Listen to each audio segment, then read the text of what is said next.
Today we've got a classic Italian recipe that'll take you less than 15 minutes to make. Howard shows us how to make spinach and cheese stromboli in the Mr. Food Test Kitchen. Before we get going today, what do you say we start off with a bit of trivia? Let's see if you can get this one right. The question is, what is Stromboli? Is it A, an island off the coast of Italy, B, rolled up pizza dough that's stuffed and baked, C, the name of a volcano, or D, all of the above? If you guess D, all of the above, you're right. But since we only have 90 seconds and we aren't a geography or history show, I say we focus on B, the rolled up pizza dough that's stuffed with all sorts of goodness. To make this Italian favorite, all we do is combine some ricotta and mozzarella cheese, a bit of oregano, and a little salt.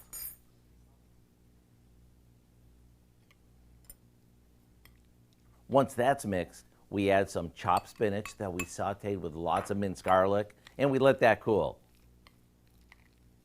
This mixture gets spread onto refrigerated pizza dough that we've unrolled and cut into quarters.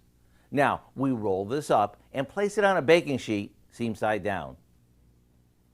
Once it's baked and the crust is golden, it's ready to serve. And don't forget to warm up some spaghetti sauce for Dunkin' or to spoon over it. To get the recipe for our spinach and cheese stromboli, just visit our website. I know you'll be glad you did. I'm Howard in the Mr. Food Test Kitchen, where today we found an unquestionably tasty way for you to say, ooh, it's so good. I love stromboli. You can find this recipe along with a lot more good food from the Mr. Food Test Kitchen online. Just go to our website at KOAMnewsnow.com.